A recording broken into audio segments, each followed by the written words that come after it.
Good morning, everyone, and welcome to Kingsley Napley's webinar on the future immigration system.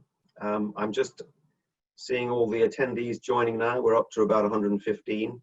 We have 180 people signed up for this webinar this morning.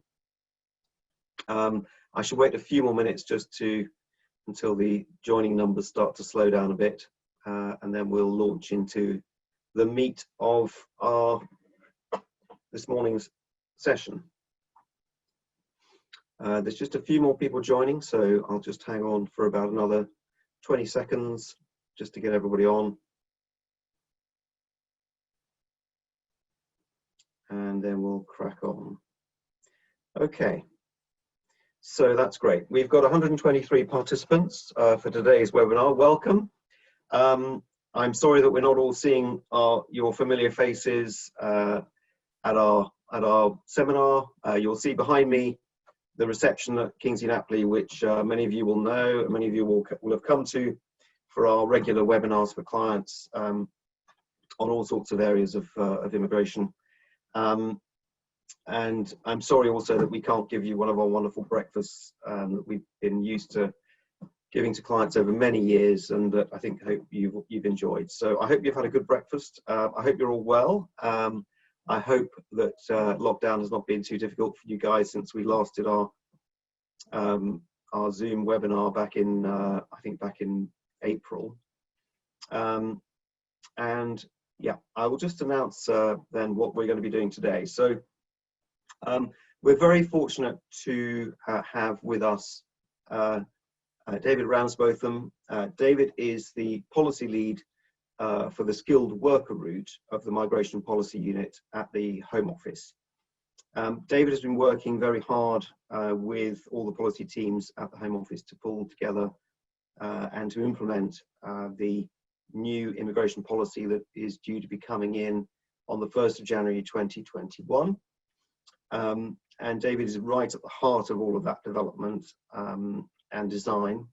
So we're going to have a really great opportunity to hear from him about the new system, to hear about how it will work in practice and some practical demonstrations of how the new points can be allocated and used and how different routes can be combined to create a solution for employers. David's also going to answer some questions in a Q&A at the end. So David will speak for about 10 minutes to start with on an overview of the system. He will then move on to looking at some more practical use of the system and how it works in practice. Then we'll move on to the Q&A. We expect we'll have about 15-20 minutes Q&A. David's very kindly offered to be around for as long as we want for questions. So please think about some questions that you might have for him as he speaks. And we will be recording this webinar and subject to some edits to make it more digestible. We'll probably be able to share that with you and your colleagues sometime later on this week.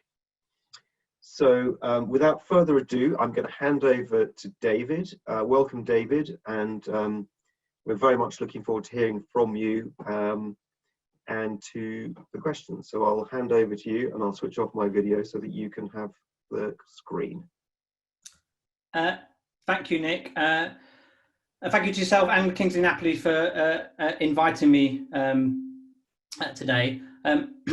It's really, really useful for us in the Home Office and for myself to get the chance to talk to directly to our customers, which has been, again, quite difficult during the current period. I'm used to sort of going out and giving conferences, going to visit business premises and talking to people about the new system. We haven't been able to do that, so we're doing these webinars, so it's really, really helpful to be able to do that. It's really important in the UK that the government does everything it can to help the economy recover from the impact that coronavirus has had. And that's why we actually think a lot of the changes we're making to the immigration system, in particular the impact it will have on non-EEA recruitment, will enable us to attract the world's brightest and best to the UK to help with that economic recovery. We're going to be introducing a firmer and fairer system And it will, I mean, the government's tagline is that we will take back control of our borders. We will crack down on foreign criminals, but critically for you, will unleash the country's true potential. Now, we've set out a number of publications that sort of put out some of the detail on this. I'm sure, Nick, we can send the link to your clients if they want to go into that sort of level of detail. But what we've done is we set out what the new visa routes will be available within the new system. They include routes that will support scientists, innovators, entrepreneurs, international students, health and care professionals, and critically skilled workers that I know that you use on a regular basis. It's an important part of delivering the overall points-based system. It is our intention that we do encourage employers to invest in homegrown talent, invest in training, invest in development. But we also appreciate that there is the need to get other skills to supplement that, and we want to make that as easy as possible for business. What's really important on the messaging on this is that we're saying that to the rest of the world, that we are open for business. We do want to welcome that talent to the UK. So again, quick summary. So elephant in the room, I always talk about, free movement is ending. So okay, that was the so the government's implementing the decision that was made following the referendum. Immigration bill to end free movement has been going through Parliament, but once free movement ends, we need to then look at what does that mean for the overall immigration system, and that's the new points-based system that we're introducing. What that will mean is that EU nationals and non-EU nationals will be treated equally. So, for example, whereas today you might have a engineer from France, that individual will be treated very differently than an engineer from the USA. Under the new system, they will be treated exactly the same, no matter what country they've come from. We know that there are challenges in different regions of the UK, and the intention is that we try to set the system as one that will deliver for the whole of the UK and all of its relevant regions. And the other thing that's really important is that we continue the conversation with stakeholders, with customers, with clients, before we launch the system, whilst we launch the system, and critically after we've launched the system, to see what works well, to see what doesn't quite land as expected, to see if there's any unintended consequences, and to get that feedback quickly so that we can make continuous improvements to the system. This is the start of a journey to build the best skilled immigration system anywhere in the world. I'm hopefully by the end of this, I will have convinced you that we are intending to do that, and we want to bring all of you with us on that journey. So let's look at a quick summary of the of what we're planning. So I'm broadly covering sort of four sorts of categories here, and I'm going to go through very quickly what's happening when we launch from January the 1st, 2021, what we're looking to do in the long term. And then we'll start going into a bit more detail, particularly on the skilled work route. So from January 2021, we'll have that functioning points-based system. There will be some tradable points within that, and I'm going to go and talk to you a bit more detail about what that means. Critically, we will have simplified immigration rules. So I don't know if any of you have used the or looked at the current immigration rules, hundreds, thousands of pages, incredibly complex, referring to all sorts of different elements. We're going to simplify them down. So the current tier 2 rules will be completely scrapped. So they're going to be completely deleted. And we'll introduce brand new, simplified, streamlined rules for the new skilled worker route. My team have actually drafted those rules, and we're currently, we've sent a draft to the Law Commission, who are having a look to see, are they as simplified as that we can make them, are they easy to understand? So one of the things you'll see later in the year is we will publish those immigration rules before they're laid in Parliament. You also have seen that we've announced the NHS visa, and that's to make things easier for those in the health and care professions. So this is NHS visa. It's actually the health and care visa. So this slide is slightly out of date. So in the highly skilled work group, we'll have the global talent scheme for start. The startup and innovator routes, and again, they'll be open to both EU and non-EU nationals. For students, it's really important to note that, again, we've got no limit on the number of international students that come to the UK. It's a really important market for us. It will be open to EU citizens and non-EU, and again, there's some simplification of the routes that are within there. So we also have a number of other routes available for sports persons, for creative workers, and some of those, again, will evolve over time. In the longer term, in the skilled work route, we're going to overhaul the sponsorship experience. We'll probably also look to expand the tradable point system, and again, I'll talk a bit more about that in a bit more detail. Highly skilled worker route, we are investigating introducing a Canadian-style unsponsored route within that points-based system for those with the greatest talent that don't have a job to easily come to the UK. That's being worked through at the moment, and we hope next year to have more information to share in due course. Students, I think one of the things that's really going to be welcomed by both education sector and business will be the introduction of the new graduate route that will open the summer of 2021. So that will enable those that have completed a qualification at a HEI, so a degree level or above, to be able to have a graduate visa for up to 2 years in which they can work in any sector at any salary that they wish to do so. We've also recently announced that those that are undertaking PhDs will actually have a 3-year graduate visa available to them. So, and again, for the other routes, we will continue to evolve those routes over time.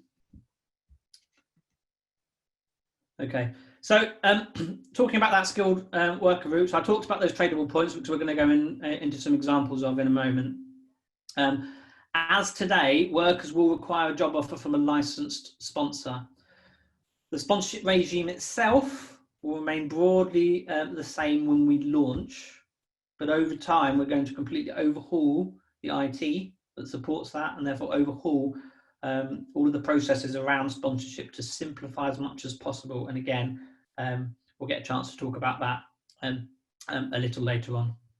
So I would expect that all of you have joined this webinar are already sponsors. If you're not, please consider, but you are looking to recruit non-resident workers from the 1st of January, then I do recommend that you apply for your sponsor license as early as you can. So, so under this route, we will have salary thresholds, and we will also have going rates. The intention is that there's an overall salary threshold, which is £25,600, and that's the total amount that an individual will be earning. In addition to that, there will be going rates for particular jobs. So an individual needs to be able to earn in total at least the salary threshold, and in addition, they also need to meet the going rate for the particular role. And again, when we go through the examples, I'll go through a little bit more detail on that. And there's some, I think, some interesting bits of detail that do give you a little bit of flexibility where you have some of those what we call edge cases. I mean, what's been welcomed is no cap and numbers. So the government has announced that they've suspended the what was the tier 2 immigration cap. So that's been suspended, so there'll be no limit on the number of migrants that the sponsors will be able to bring in, subject to, we will still look at the size of the sponsor and whether we think there's any sort of concerns. So, you know, for a very, very small company, you're suddenly looking to sponsor 1,000 individuals, that would still be looked at on a case-by-case basis. Skills threshold, so this is significant. So we're reducing the skills threshold. It was previously at RQF level 6, so degree level, down to RQF level 3, down to A level. So what this opens up, in particular from non-EEA countries, is a whole range of skill and talent available for you to recruit that you weren't able to recruit before because you could only get those particular skills from the EU. So that's a much broader range of talent potentially available to you. The overall salary threshold has come down, and of course we have a range of different thresholds depending on the tradable points, which we'll come into. The other thing that's been welcomed very much is the abolition of the resident labour market test, which again has been suspended. So it wasn't very practical. It didn't really do what was intended, and the Migration Advisory Committee did look at the resident labour market test and felt it wasn't the best way to protect resident labour. That's best done via both salary thresholds and having a particular percentile of going rates applied, which is what we've done. And I've mentioned before some of the longer term things we're going to be looking at. So highly skilled workers, as mentioned, we're going to extend that global talent route across the piece. And we'll continue to use endorsing bodies, and we are looking to expand the volumes of endorsing bodies for those particular routes, in particular for those that have background in STEM. So, and as mentioned again, we're looking at that longer term Canadian style route. Okay, so what's I think important to note is there is not going to be a lower skilled route. So for those that don't meet the skill and salary threshold, we do expect companies to recruit from resident labour. So the long-term intention is to shift the economy away from a reliance on cheap labour that comes from Europe. There's a very large cohort of resident labour that also includes, I think, over 3.2 million EU nationals. I think it's rising by the day. So I think there were a lot more than I think our initial projections stated that have successfully attained either settled or pre-settled status via our via EU settlement scheme. So anyone who is therefore resident in the UK via that scheme, or they have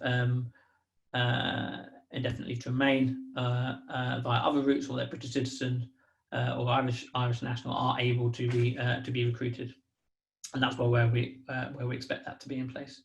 We are still going to have a youth mobility scheme, and again, a lot of that will be subject to different trade agreements with different countries.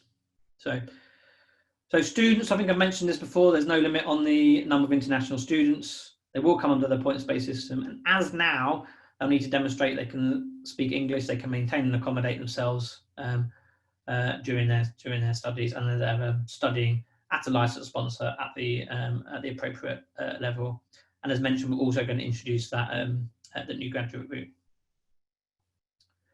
So in terms of the other immigration routes, I mentioned that we are continuing to look at those. So we still have something for innovators, we still have something for business mobility, still have something for both ministers of religions, charity workers, sports people, and some routes to support the arts. But we are looking to see if we can overhaul those over time. We have had up and running a seasonal agricultural worker pilot, or seasonal worker scheme, I think we've called it. And so we've increased the number of spaces in that scheme. That's been quite successful. What's been interesting is, as a result of the coronavirus, actually we had a lot more resident workers working in that in the area. And it's actually been quite successful in a way that I think everyone feared would not. Again, it's shown that we can utilise resident workers where we need to. So we'll continue to have the visitor provisions that we have now, so that's up to 6 months, and again that's some of the best visitors provisions anywhere in the world. And again, as part of that, we're looking to simplify that down. That includes simplifying what we do for business visitors. We're hoping to have more information on that in due course. So I mentioned the EU settlement scheme already. So again, this is really important for any of your workers that are EU nationals. They have until the 30th of June 2021 to make that application. It's really easy to do, particularly if they've got a EU passport. They can register online within minutes. It's really simple to do, and it's a lot of that same technology that we're looking to introduce into our other immigration routes. So between the 1st of January and the 30th of June, we are going to enable you to accept the passports and ID cards in lieu of seeing a settled status for the purposes of what we call a statutory excuse for employing an individual. But after that period, we would expect you to check EU nationals' right to work in the same way that you do with other nationals. From the 1st of January, we will expect all those from coming from the EU to have to pay fees for appropriate visas where possible. That's always aware of where appropriate. There'll be some streamlining of the sponsorship process, which we've already mentioned. And most EU nationals will be issued with an e-visa rather than a physical document. Over time, we're probably going to look for the e-visa and digital status to become the norm. Okay. Don't think you need that because I think you're all licensed sponsors already. But that again covers the how you can apply. So you can check whether your business needs a license. You can go on to gov.uk and then you can gather relevant evidence, pay a fee, and apply for your license. We're hoping to make that process much slicker in the future. So that's the quick overview. Nick, before I go into any, I go into sort of some of the more detail. I was wondering, is it worth just have you got any couple of questions just on the big picture stuff before we go into the detail? Oh, you're on mute, Nick. Sorry, I'm still on mute. Sorry, I was just thinking. Thank you very much, David. One of the things I was thinking is, could you just sort of describe to us the next stages of where we're going? I think you sort of highlighted that there's going to be a very significant change rather than just a rebranding. So could you just sort of take us through what your sort of next steps in the project are before we get to launch, and then sort of longer term, just so that people understand the next sort of stages? That'd be really, really helpful. Yes. So in terms of this sort of not being rebranded, so this is a new launch, and as I mentioned before, we're deleting all of the old immigration rules and replacing them with a brand new set of immigration rules that will be simplified and again include the skilled worker route.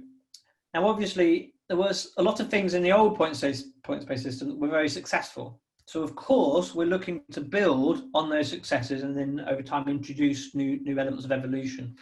So, because you don't just throw away things that work for the sake of it. This is a new route, and therefore we have the concept of tradable points that we don't really have in the current system. And the intention is over time to enhance those tradable points and have a much wider variety to give business further flexibility. But we recognise that there is a time limit because we have to introduce something by the 1st of January. So it made sense to have a simple set of tradable points that we start with. We will monitor that. We will evaluate that with data to see what works, what doesn't. We'll take advice from the Migration Advisory Committee, and then if necessary, over time, we're going to evolve that further. So that's kind of the policy angle to it.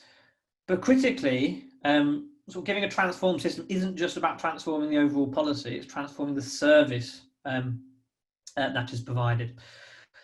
So if any of you have used current sponsorship IT, you'll know that it's sort of more than 10 years out of date. I think it was probably 10 years out of date when it was introduced 10 years ago. So it's even more out of date now. It doesn't really mesh with the look and feel that you might see from other government services.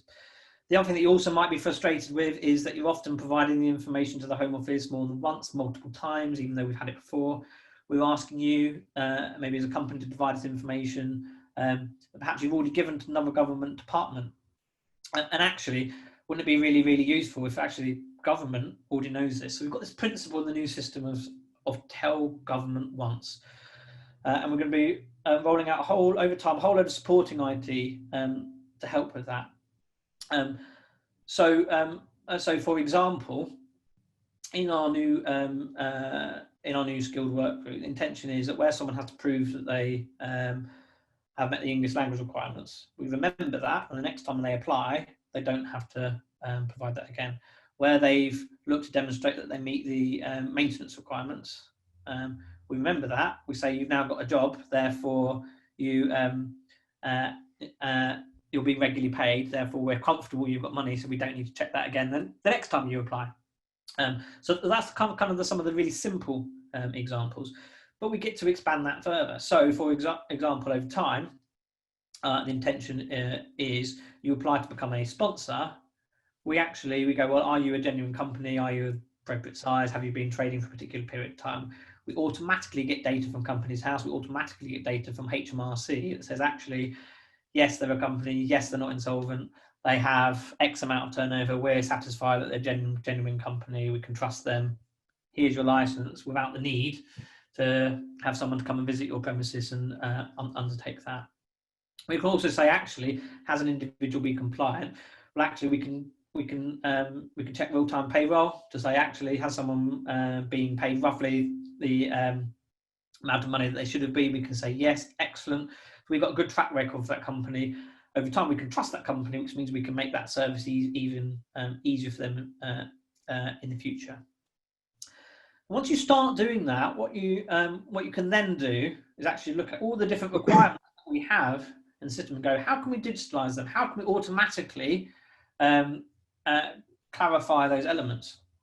And you get to the point in the skilled worker route, and I can see this in 2 or 3 years' time, all the technology exists, where actually you could sponsor an individual.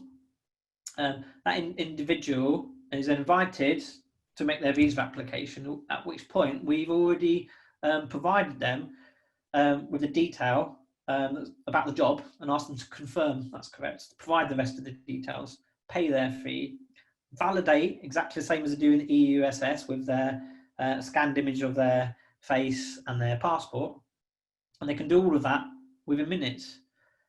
But then all the other requirements we've been able to automatically validate to say yes, they meet that, and therefore the decision can be made within minutes. And so we could realistically get to the point where we're turning cases around in a day. Now that's obviously the sort of best case possible scenario in the future. But actually, if we can introduce all these different elements over time, what we will see is the processing time come down over the years to be slower, so quicker and quicker and quicker, to the point where you're compliant, where you've got you're doing a lot of business with the Home Office and you've got that level of trust. We can actually process those cases very, very quickly indeed. And if we do that, our skilled worker immigration system will be the best in the world by a country mile. And all of that technology exists, and we're looking to bring all of that in. Does that great answer that? That's really helpful. I think we've had about 10 questions. Just some of those which relate to what you were saying is, do we think that we're going to get a whole new set of rules, and potentially, and we're not going to, I don't know whether we're going to overhaul the 71 Act, but I think you mentioned you've drafted the rules and they're with the Law Commission for Simplification checking. Yes. Can you also talk about when you think the guidance might come out as well, and what that likely to look like? Yes, so we are having a whole new set of immigration rules. So we're going to delete the old Tier 2 rules and have a new set. We will also need some transitional rules because there are sort of people that are sort of caught in between the two schemes. But the idea is that these are simpler rules. My team will also be producing the new guidance, and we're going to be doing a new way of approaching our guidance. We're going to do paired writing with GDS, so that's the people that produce gov.uk. We want to make sure, whereas often the language is in sort of policy and technical speak, try to make sure the language, while being legally correct, is also in a way that's easily understandable for our customers. Now, in an ideal scenario, the immigration rules are so simple that actually the amount of supplementary guidance is minimised, and therefore, rather than having hundreds of pages of that guidance, it's much reduced. Obviously, we're about to start that work shortly, so I can't hand on heart say right now, absolutely, it's going to be massively reduced, but we are, that's certainly our aspiration. That's what we're going to be looking to do over the next few months. Oh, you're on mute again, Nick. Sorry, we've got about another 12 questions after those ones. But what I'd suggest, David, if you could possibly do a little demonstration of some of the way the tradable points will work. I think you've got a sort of worked example based on a sort of architectural sector sponsor. So I'll let you share your screen and you can then show people how in practice it might work. And then what we'll do is, I don't think I've got that one on screen, but I'll talk through the actual tradable points piece first. Okay. We'll talk through the great, and then we'll come back to a bit more Q&A because we've got about another 10 or so questions. Which I'll take you through hopefully, and or most of those I think. Yeah. Okay. Thanks. Brilliant. So tradable points. So I mentioned this before. What are tradable points? So under the new points-based system, individuals will require 70 points to be successful. 50 of those points are what we call mandatory points, which is a bit like the current system, where currently almost all the points are mandatory. And then 20 points are what we call tradable. So again, let's quickly go through the 50 tradable points. So they're available for having a job offer from an approved sponsor. So the purpose of launch, that will be a certificate of sponsorship that's valid. Having a job that's a skill level RQF level 3 and above. And again, I just want to be clear on this. So we're not going to ask you to have to try to work out all the skill levels. So what we're going to do is we're going to publish in the immigration rules a list of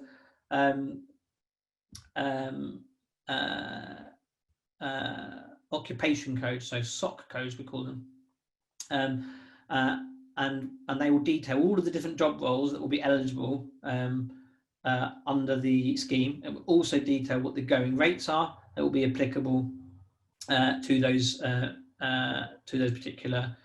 So our salary rates will be in particular to those particular roles.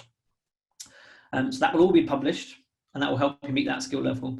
We'll also require people to meet a particular level of English language. I think it's level B1. So that can either be done via, just like it is today, via an English language test, or an individual might have might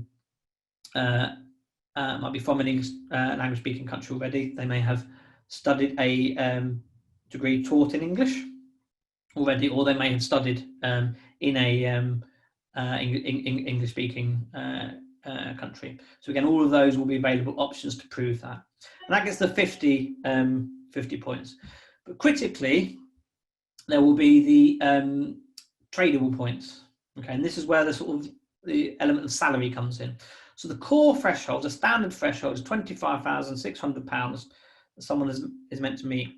Now, the salary threshold needs to be met by the total salary remuneration. And the reason I say the total is, so whatever hours you do, so you can, for example, be part-time, you can work more than the hour, your standard 37 hours, up to a maximum, I think it's going to be 48 hours.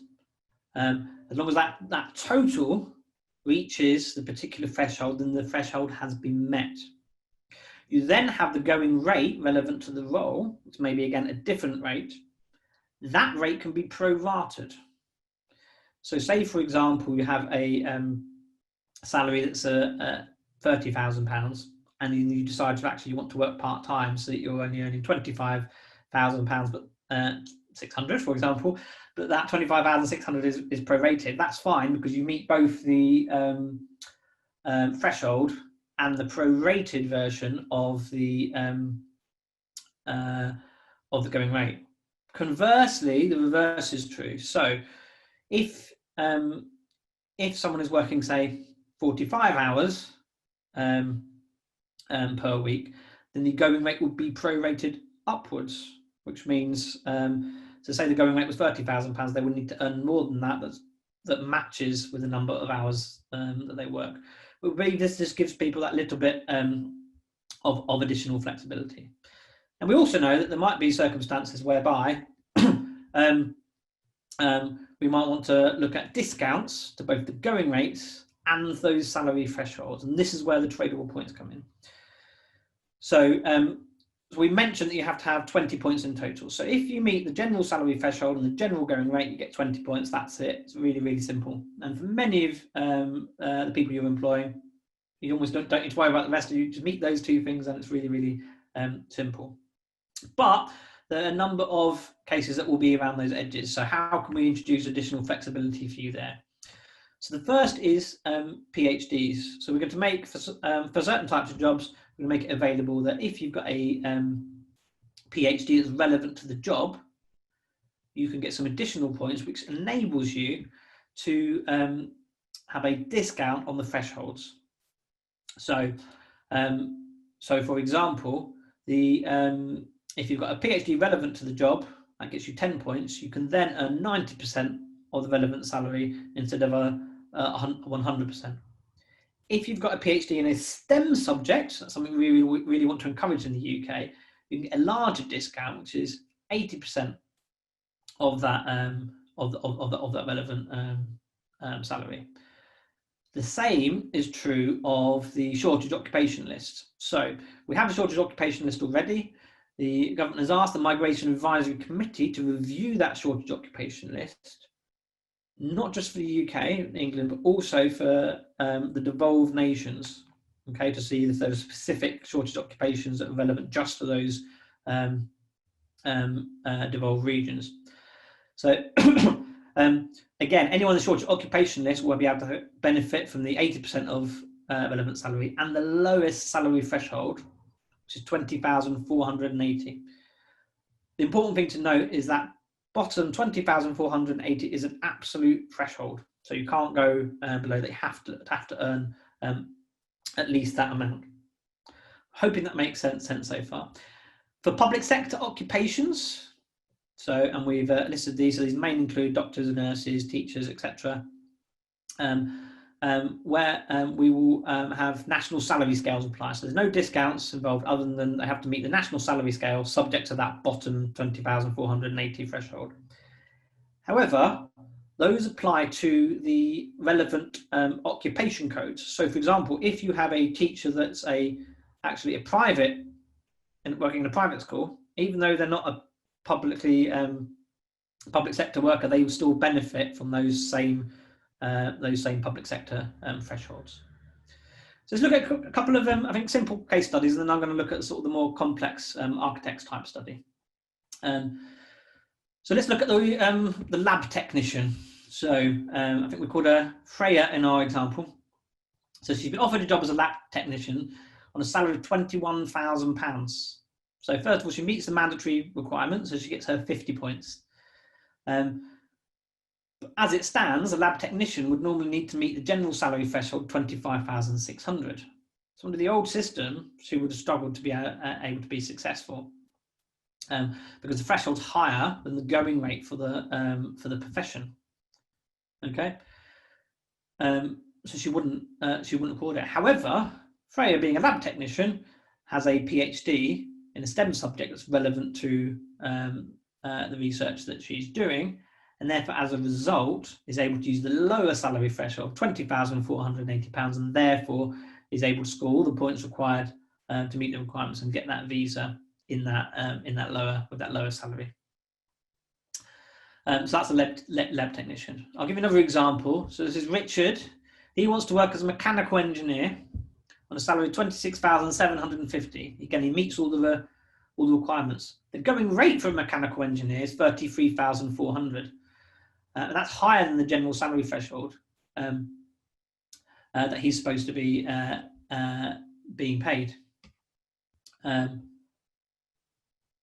So because Richard's salary is just above 80% of the going rate for the occupation, he scores no points for his salary, but he could get 20 points elsewhere. Now, in this instance, the engineer is a shortage occupation, and therefore he's able to earn that lower salary because it's a shortage occupation, because we want to attract engineers to the UK.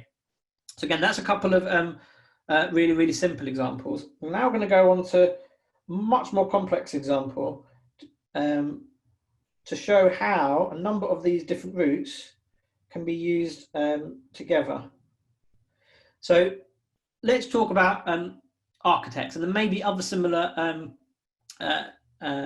professions that have quite a lot of study involved to get the relevant professional qualifications.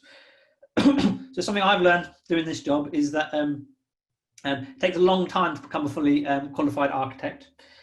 So you have different parts of qualification. You have a part 1, you have a part 2, and you have a part 3 of your sort of professional qualifications. And you start by doing your initial qualification. You then become an architectural assistant, sort of part 1 level, an architectural assistant at part 2 level. You do your further study, and eventually you become a fully qualified architect. And there may be different salary levels. So how do we take the flexibility of the overall system to give a route, for example, for architects? So we may have people that are starting from scratch and want to study to be an architect in the UK, or we have people that are already on one of these sort of parts of that development who are wanting to come to the UK to further develop themselves and become that architect. So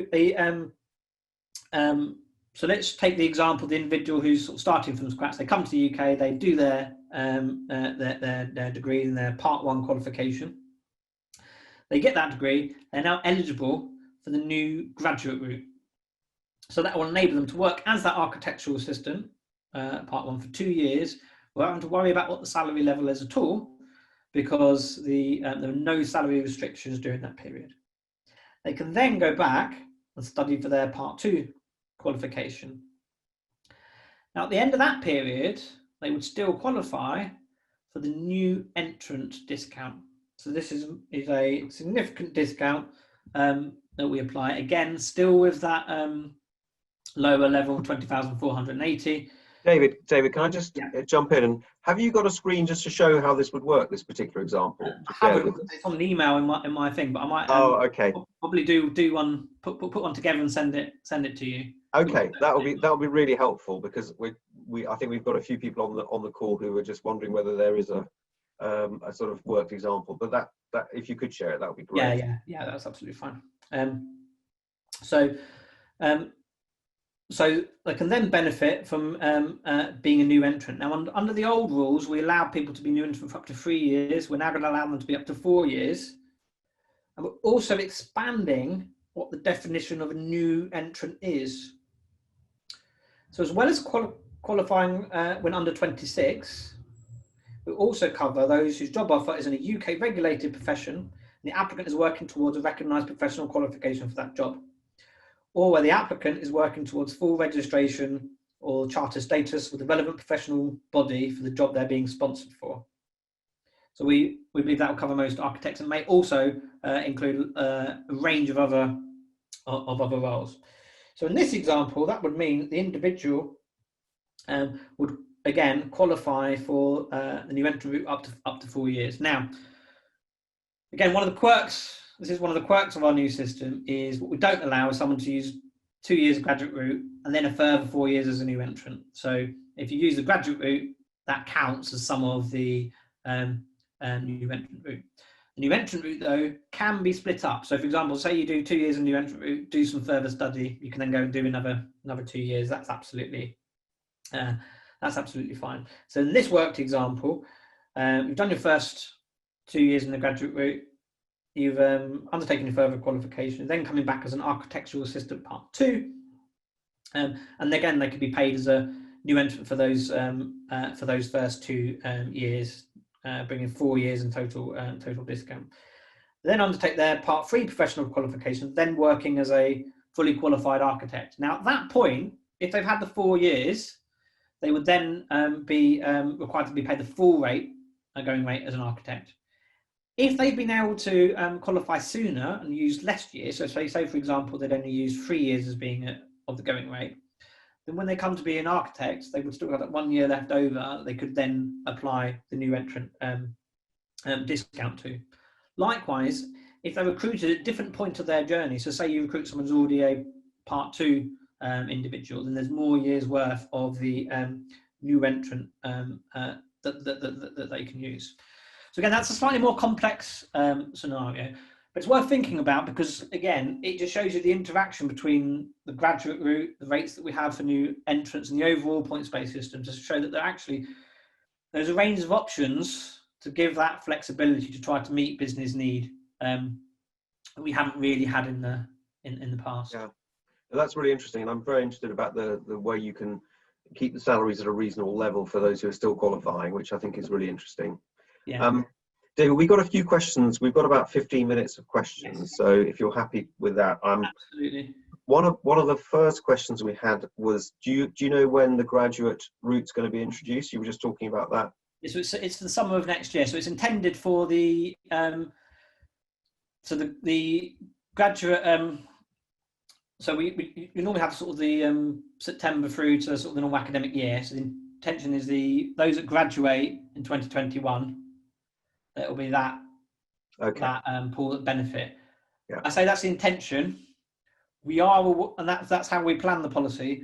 We are very much aware the impact that coronavirus has had on on the education sector.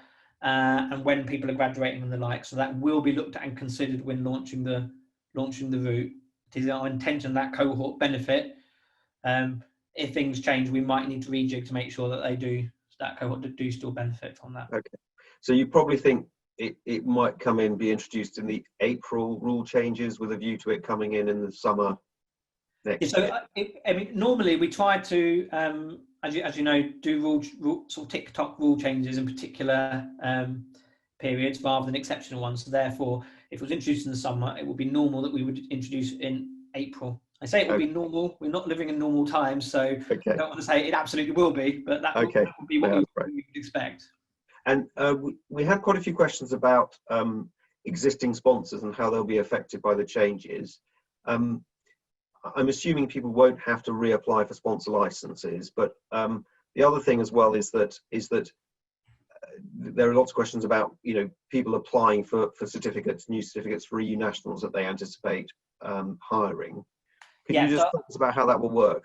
Yeah. So what we're intending to do, I mean, we've been looking at this quite a lot. So what will happen? So for all existing sponsors that have a Tier 2 general category or Tier 2 ICT category, what will happen is on the day that we launch the new routes, what will happen is any existing certificates of sponsorship that you have that have not been assigned, those will be taken away. But what will happen is you will then be given a new tier of license automatically, which will be the skilled worker route or the new ICT route, or both. If you have both, that'll be automatically given to you. And where you have, say, general cause, you will be automatically given the equivalent level of certificates of sponsorship. I have talked to the teams about whether we need to look at doing something in advance for those people that need additional numbers as a result of that. So that there'll be some further detail on that. We have also been looking at what do we do for those sort of group of people that sort of are in between, which is they've had a certificate of sponsorship assigned to them. Okay, so you've paid your immigration skills charge, but at the point of launch, they've not yet used that in a visa application. So we're looking at the moment. So we haven't finalised this yet, but what we would like to do is to sort of put a transitional arrangement in the rules to enable them to apply with the old CARS certificate of sponsorship on the new skilled worker system, because we don't believe there's anything there that would disadvantage them. We are looking very carefully because, of course, going rates change up and down. So there might be the occasional individual case where the going rate is changed in such a way that they become disadvantaged. In that instance, we would look to do something exceptional to not disadvantage that individual. Does that make sense? Yeah, that's really helpful. We've also had a question just about people working in advance. So I'm assuming that you could, many of our clients recruit in several months before they're going to actually start the people. So people starting, say, in January, February next year, the whole recruitment process would happen in the last quarter of this year. And I'm assuming that they can be pretty certain that the rules that are in place will apply, so they can then offer the roles based on the anticipated new system that kicks in January. I'll be careful what I say here so I don't let the cat out of the bag. So we intend to have to launch the new system so that it's available for you to sponsor people in advance of the 1st of January. How far in advance, we don't yet know. Part of that is because there's a lot of IT that needs to be built and things put into place, so we're not ready to announce exactly when. We'd like to sort of do that as early as we practicably can. It's also linked with laying the immigration rules, immigration skills charge regulations and all of that. But we do expect that to be before the 1st of January if possible. Okay. We've had quite a lot of questions about the costs of the new system. As you know, cost is a significant issue when people are paying visa fees for not only the main applicant but also families. Often they're paying the skills surcharge, and they're paying the IHS surcharge as well, the health surcharge. And as you know, hiring one individual the cost at the moment can be about £8,500. If you're looking at a family, it's about £15,000. And if obviously the health surcharge goes up to £600, as has been announced or trailed, not yet confirmed, it will become very, very expensive. Are there any ideas about the fact that, you know, a lot more people need to be sponsored by each employer who may have used EU nationals who are basically free? Are there any thoughts about fees and costs? Yeah, so I think there's two parts to this. Is at what point do we review fees and costs? And obviously we have fees rounds, and we go through a consultation process when we introduce those fees. I suspect next time we upgrade the fees and we have that consultation, that will be an interesting discussion, because I think people will have discovered, yes, there is these additional costs as a result of having to pay those for EU nationals. I think the second part of this is what we call grit in the system, which is, it is deliberate, that it is meant to be more expensive to recruit someone from overseas than it is to recruit resident labour, to encourage business to recruit for resident labour. And the Migration Advisory Committee did look at this and said that is one of the best ways to do that, and actually said that the ISC, for example, was one of the methods that was useful to be able to do that, together with salary rates, instead of having a resident labour market test. So obviously, in the past, you've had the resident labour market test and you've had those fees to pay. So we've taken one away from you, but I'm afraid we're probably stuck with the other. But of course, when we undertake the next fees round consultation, the relevant policy team will be happy to get your feedback on that. Quick question about the salary thresholds for Tier 2, the settlement application, so people coming up for ILR. Yep. Is that likely to change, do you think? Is there a plan to change that? Before I went to leave, I've been looking at this extensively. I have advised ministers on that. They have come back to me, but I don't know when we're going to announce something on that, but we have been looking at it. So we'll be putting something to you and something out in due course. So I'd like to let people know exactly what we're doing. And there's a few little pieces around the edges like that that we certainly haven't forgotten about. We have looked at, and we'll be able to announce hopefully as soon as we can. And just quite a technical question as well from our attendees. Do you know whether the cooling off periods that apply currently to Tier 2 will continue? Is that something that is planned to continue? Yeah. So in that those lists of items that I said that we have looked at, and we've gone to ministers, and we'll be announcing in due course. Again, that's one of the items. Just to say, that also includes things like the 6-year limit that we have on Tier 2, so you can only be in the route for maximum 6 years. That's something that we've been looking at. We've been looking at, how long in advance, once you've got your COS, can you apply for a visa? So there's all these little bits and pieces, often inconveniences in the system, or some sort of bits tidying up that we have examined, and we'll be coming out in due course with detail on what we're going to do about those. Okay. I wish I could tell you what we're doing about them today, but no, I understand. And just talking about COSs generally, do people will get a new allocation as of 1st of January, so whatever their allocation was will be repeated, and you said that they can look at potentially getting more, I presume. Is there still the possibility for people to request ad hoc certificates of sponsorship as there is now? Is that still going to be open? Yeah, we're exploring a few different things, because obviously we are still concerned that there is risk in the system. Again, probably not from your sorts of clients, but there will be others, individuals, that will look to try to take advantage of the new system, particularly with the expansion of the skill levels. So we're going to be a bit cautious initially. So one of the things that we're looking at doing, again, this isn't finalised yet. So at the moment, when you apply to the panels, you apply for your restricted certificate of sponsorship. So you provide the details. You then wait up to a month for that panel to run. And obviously we're removing, and then you find out whether you get that certificate of sponsorship. One of the things we're toying with is actually, rather than on an ad hoc base, you have to ask for your individual general COS and wait up to 18 weeks to get that general COS, is actually use that same process, that panel process, is you ask for your specific restricted certificate of sponsorship. That enables a sponsorship team to look at where there's the sort of risky ones and risky sectors, or wherever to go, let's look at that a bit more closely. But for everyone else, we effectively run that panel on a daily basis. So basically, you ask for your certificate of sponsorship. If there's no risk attached to it, we push the button automatically, and you get that the next day. So the idea being is so for, and we haven't worked exact category. For certain categories, you might not automatically get the whole big bundle in one go. But what you do is you ask your certificate of sponsorship, and you get it straight, within a day.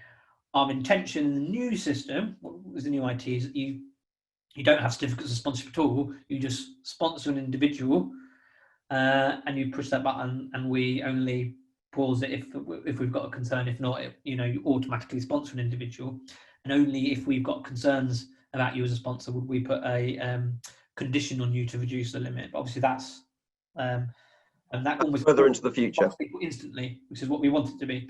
But for now, it's going to be probably a day's lag is the best we can probably do. But I think a day, I'm sure a day is better than up to 18 weeks. Yeah, no, that's great. So each one's requested individually, and you have to give certain information about the role and the salary and so on, so people can do a quick check on that, and see that they're happy. Yeah, and what we'll probably do, we'll probably just dip sample some, or if there's we've seen a pattern of abuse in a particular area, particular SOC code, again, those might be picked out. But we expect for the vast majority, you'll just automatically get your certificate sponsorship the next day. Okay. A question just on right to work for the graduate route. You can work in any occupation and do whatever you want for the 2 years, can't you? Correct. Yeah. And then once you finish that 2 years, you can transition into the skilled worker route. Yes. Yeah, but without any problems. But critically, those 2 years would count as part of the 4 years for the discount for being a new entrant.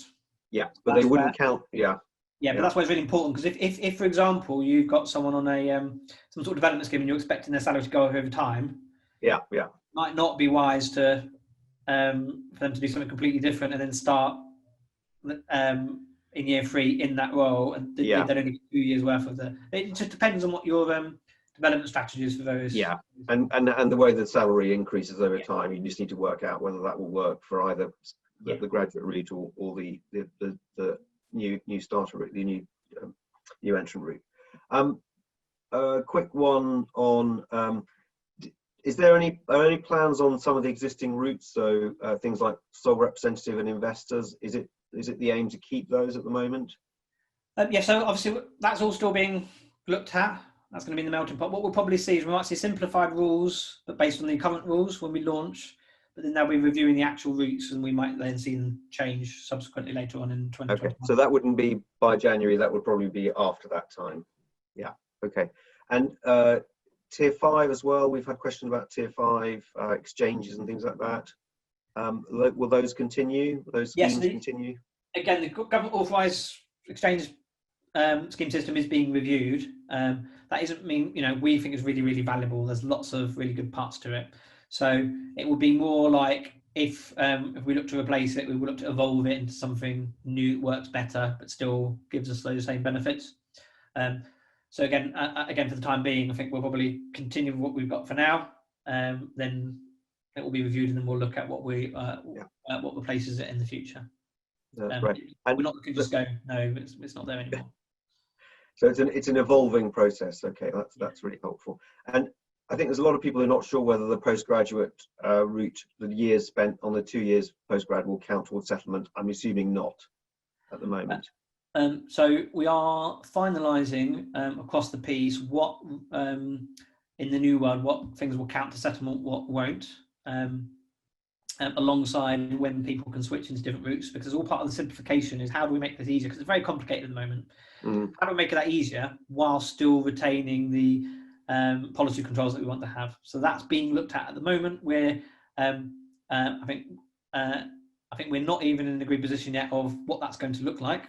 And therefore certainly not in a position to say it's coming very soon. But we are looking at it. Okay. And I've got a question about Tier 2 ICT. I think the route's going to continue as the intercompany transfer route under the new system. Can you just explain to us, people who are already here on the intercompany transfer visa, will they be able to switch out? Again, is this something that you're working on at the moment, to switch out of those routes into the skilled worker route? So there's a whole load of the rules will be around switching, and again we'll be able to announce those in due course, but okay, can't quite announce them yet, and they're all being finalised at the moment. Yeah, I think a lot of people will be interested in that. And do you see that one of the questions that we've always asked is if there's no resident labour market test and there's no limit, what's the advantage of coming in? What do you see as the advantage of people coming in on the intra-company transfer route? Is there something special that will make it more attractive for people to come under that route? other than potentially the language requirement. If that remains slightly low, I'm not sure if it will. Yeah, I mean, I think that is. I think they are going to have that benefit of that language requirement still. I think, but I'll go away and check before I'm quoted on videos saying it's the case. If it's not. We're not going to hold you to anything, David. Yeah, it's not my specialist area, but the that is the main benefit. So we did toy around with the idea of actually, do we need an intercompany transfer route for exactly the reason that you've suggested? But actually, many people that use that route, it is just easier for them to move individuals. They might want to sponsor an individual, but want them to still be able to come back again. So all of that needs to be sort of looked at in the round. Okay. David, we've got to the end of our allocated hour, so it's time for me to say thank you very much for that. That was really fantastic. Really a lot of information for people to get their heads around, and also some very useful insights into what you plan the new system to be. So we're very excited. I think we've got the agreement of the Home Office to share this recording of this webinar with you.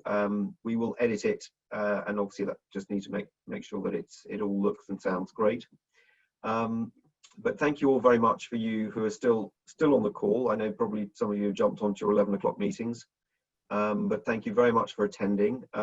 We hope that we will see some of you, or many of you, in person in the future, not too far off into the future, and hopefully we may even get David to even come and see us in person, if that's at all possible ever again in the future, and just share some coffee with us and some insights into how the system's going. But in the meantime, thank you all very much for joining. We hope you're keeping well, and we're looking forward to working with you all. We will send the recording round, and I think also, David, you said you might send the worked example that you've given as an example of how the prorated salaries and things might work. Yes. So that would be really helpful.